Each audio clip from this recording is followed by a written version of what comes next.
Então é o seguinte, finalmente vamos fazer o programa do golpe. Deu golpe, mas foi no peru. Teve golpe.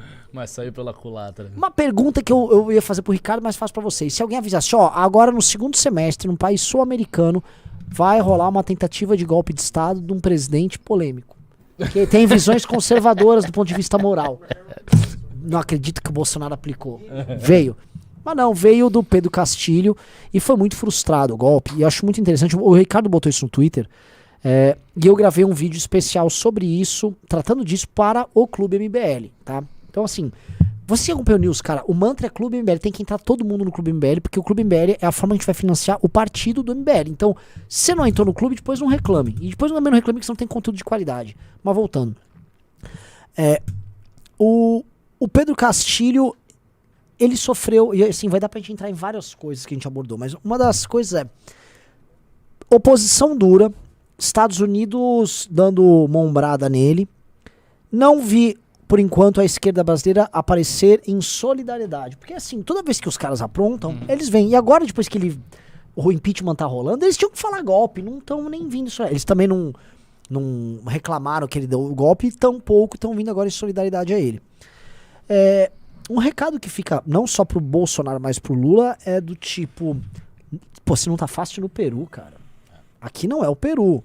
Aqui é institucionalmente mais forte que o Peru. E o Brasil é um país muito mais relevante. Não só geopoliticamente falando, mas do ponto de vista econômico. O Brasil está muito mais ligado e é um fornecedor e mercado consumidor importante para muitos. O Brasil é um país de 200 e poucos milhões de habitantes. O Brasil não é qualquer coisa. Então, um golpe... Se um golpe foi frustrado no Peru, no Brasil... É bem provável que role qualquer coisa. Então vamos começar com um programa aqui. E eu vou começar falando uma fala inicial muito pequena, porque eu vou comer essa barrinha de proteína. E Ricardo, tudo bem, eu posso a bola é tua. Vamos lá. Então, sem dúvida, o Brasil é muito mais forte institucionalmente do que o Peru. As nossas instituições são mais sólidas e tudo mais. Haveria apenas um fator aí mais favorável ao Bolsonaro do que ao Pedro Castilho, que é o seguinte, é o histórico de vida de ambos, né? O Pedro Castilho é um professor de escola e tal, sai do interior do Peru, né? Qualquer coisa que eu falo de Peru é engraçado, né? Ele saiu do âmago do Peru, da parte mais interna do Peru, e ele é um professor de escola, não imagino que seja muito bem quisto no exército peruano, nem que tenha grandes articulações ali dentro. Não sei o que ele fez, confesso que eu não sei o que ele fez na presidência para tentar estabelecer uma articulação com o exército. Acho que ele deve ter feito isso porque seria realmente de todo insano tentar um golpe de Estado sem ter nenhum apoio no exército. Isso seria uma coisa assim de um verdadeiro demente. Então, assim, se ele fez isso, ele simplesmente deu o golpe sem nenhum apoio no exército, sem contraparte nenhuma, sem ter feito nenhuma articulação, então esse cara é um idiota total. E aí ele consegue ganhar a medalha de maior idiota da América Latina sobre o Bolsonaro, que é uma coisa extraordinária, né? Você conseguir ser mais imbecil do que o Bolsonaro é um feito histórico dos mais relevantes. Há uma diferença, portanto, entre os dois. Bolsonaro é um capitão do exército, ele tem apoio, sim, de muita gente no exército. Existem generais que têm apoio, né, que gostam do Bolsonaro. Tem muita gente das baixas patentes que se identifica com o Bolsonaro, que gosta do Bolsonaro. Então a ideia do Bolsonaro ter o apoio das Forças Armadas para um golpe me parece uma coisa mais crível do que o Pedro Castilho ter esse apoio lá no exército peruano. No entanto, essa credibilidade ela só vai até a página 2. Por quê? Porque na prática não tem. Né? Se a gente for imaginar, as condições assim, internacionais da conjuntura de um golpe favorável incluem a presença das grandes potências que são relevantes naquela região. O que isso significa? Significa basicamente os Estados Unidos. Ou seja, para haver um golpe bem sucedido na América Latina e desse golpe não decorrer consequências econômicas, bloqueios, embargos de todo tipo e, portanto, jogar o país num caos e numa crise muito grave, como acontece com a Venezuela, é necessário que os Estados Unidos estejam apoiando. E os Estados Unidos não têm interesse nenhum em apoiar golpe nenhum na América Latina por hora. Isso não faz sentido. As democracias que estão aqui consolidadas, elas já têm uma relação favorável com os Estados Unidos. essa situação só aconteceria se de fato a gente tivesse uma aceleração do que se chama de Guerra Fria 2.0, ou seja, disputa entre Estados Unidos e a China. A China teria que primeiramente projetar o seu poder geopolítico para fora das suas fronteiras com força e não apenas lá na sua região asiática, o que a China não está fazendo ainda. Então não dá de fato para você comparar a situação atual com a Guerra Fria que ocorreu entre os Estados Unidos e a União Soviética. Naquela época, a União Soviética projetava o seu poder para fora. Você teve Cuba, você teve Revolução Sandinista, você tem um monte de coisa que aconteceu com a União Soviética montada. Isso não está acontecendo agora. Então não há conjuntura para uma disputa entre grandes potências. Sendo assim, qual seria a postura da grande potência que tem a força aqui na América Latina? Seria a postura de condená-la. Eles iam condenar em nome da democracia, dos direitos humanos e tal. Blá, blá, blá. E é exatamente isso que os Estados Unidos vai fazer. E foi isso que os Estados Unidos fez com a Venezuela e é isso que os Estados Unidos vem fazendo sempre.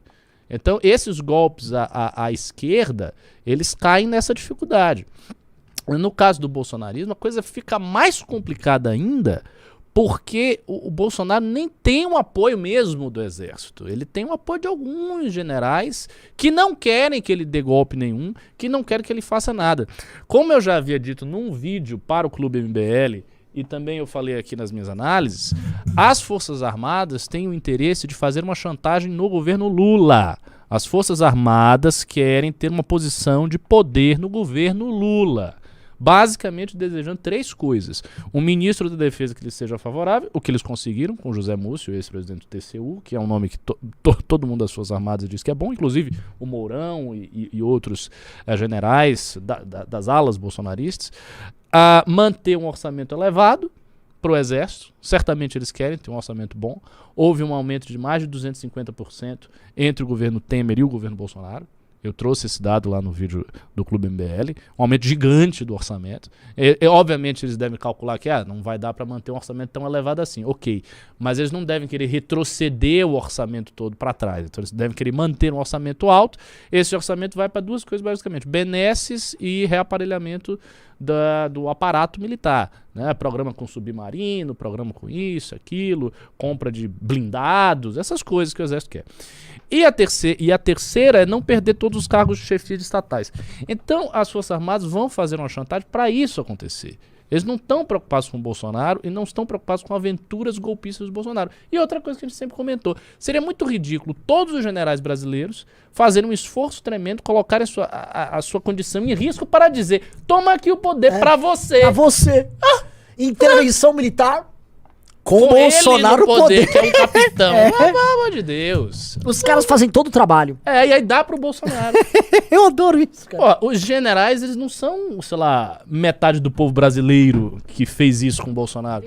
Bolsonaro não fez absolutamente nada e o povo brasileiro, temendo aí a ascensão imaginária do comunismo, deu a eleição pro cara. Porque realmente a eleição dele foi, antes de tudo, feita pelas pessoas. As pessoas iam, pegavam material, distribuíam, faziam outdoor. Os caras fizeram a eleição. A população brasileira fez a eleição mais democrática, talvez, da história do Brasil, que foi a do Jair Bolsonaro. Eles fizeram a eleição pro cara. Mas os generais não são a população. E eles não vão fazer a mesma coisa que o Bolsonaro. Entendeu? E o Bolsonaro não é, sei lá, o Messias.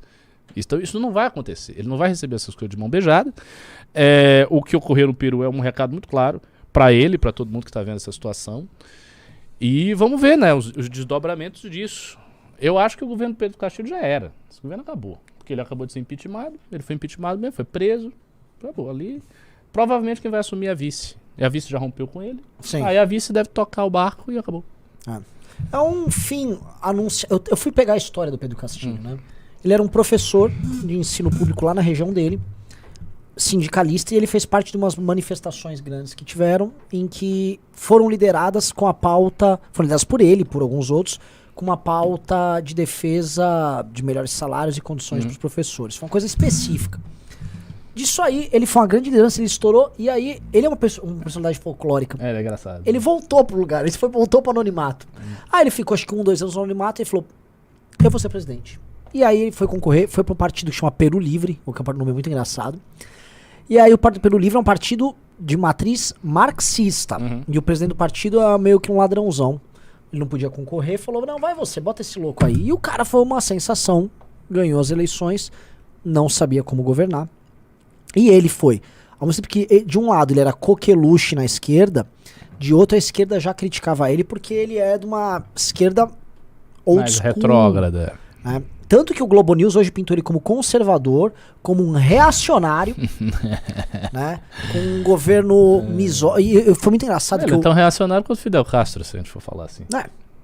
Que assim, simplesmente parece que a esquerda cruzou uma linha nova, que é a linha assim, se você não é woke, você é reacionário. E você pode ser você pode ser um tarado de mercado, um capitalista dos mais, assim, malucos. Se você é woke, não, você é uma pessoa... Você é um progressista. É impressionante. E aí, se você não é isso, e você é marxista em termos econômicos, assim, não, eu sou um reacionário. Não, isso é ridículo, nossa.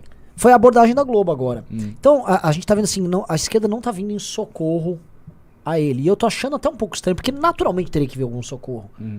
Não tá, sim, por enquanto eu não tô vendo nada. É uma queda meio ridícula. Agora, talvez isso seja a ordem do PT. Ordem mesmo de cima, para. tipo...